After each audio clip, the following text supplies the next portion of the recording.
बात है, उसके बाद ये तीनों ही लौट कर आ जाएंगी। ठीक है मम्मी जी, अब हमारे बच्चों का सवाल है तो ये तो करना ही पड़ेगा।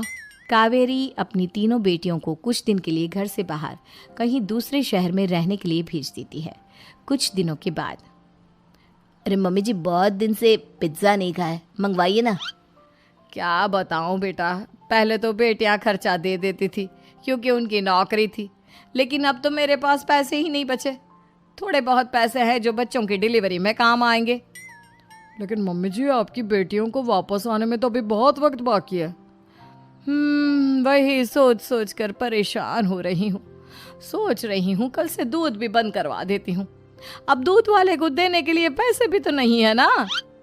अरे नहीं नहीं मम्मी जी, अगर दूध भी बंद करवा दोगी तो मुझे चाय कहाँ से मिलेगी, और चाय के बिना मैं तो मर ही जाऊंगा। क्या करूं बेटा, इसके अलावा हमारे पास कोई ऑप्शन नहीं है। मेरे पास पैसे ही नहीं बचे। इस तरह कावेरी जी धीरे धीरे अपने तीनों दामादों को पैसे देना बंद कर देती हैं और घर में खाने पीने की चीज़ें लाना भी बंद कर देती है।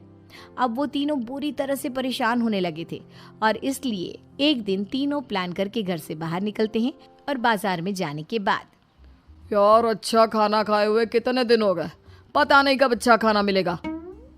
हमारी बीवियों के जाने के बाद तो हमारी हालत भिखारियों जैसी हो गई है यार। कुछ भी हो, मुझे तो आज पिज्ज़ा खाना ही खाना है। जेब में 1 रुपया नहीं और पिज्ज़ा खाएगा, कहाँ से आएंगे पैसे? अरे देख, वहाँ सामने बोर्ड पर क्या लिखा हुआ है, कंप्यूटर पर काम करने के लिए एक आदमी की आवश्यकता है। भाई मैं तो जा रहा हूँ, काम करूँगा और शाम तक पैसे लाकर आराम से पिज्ज़ा खाऊंगा। जा जा, तुझे कोई काम नहीं देने वाला, हम तो घर जा रहे हैं। चल भाई सुमित।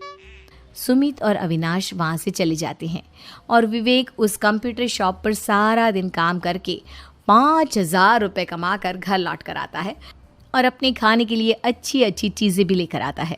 ये देखकर विवेक और सुमित के दिल में भी कुछ पैसे कमाने की इच्छा जागती है। अरे सुबह सुबह कहाँ चल दी है तुम?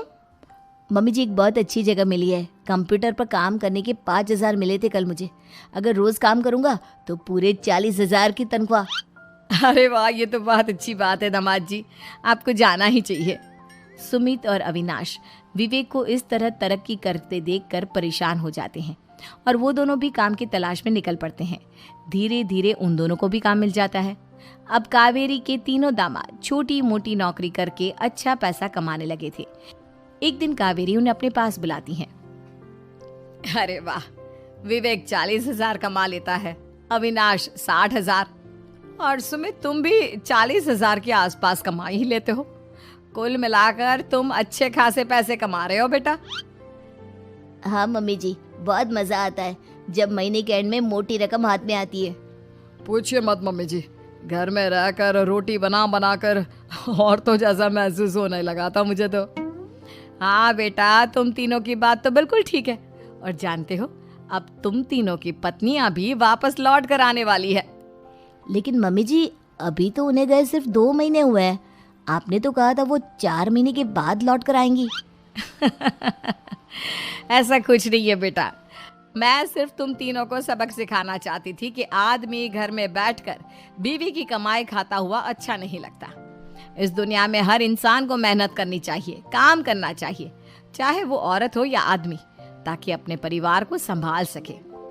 कावेरी की बात सुनकर उन तीनों को अपनी गलती का एहसास होता है और कावेरी उन्हें सच बता देती है कि ईशा, सुहाना और मोहिनी शहर में ही कहीं दूसरी जगह रह रहे थे। शाम के वक्त उन तीनों की पत्नियां लौट कर आ जाती है और कावेरी जी का परिवार एक खुशहाल परिवार की तरह रहने लगता है।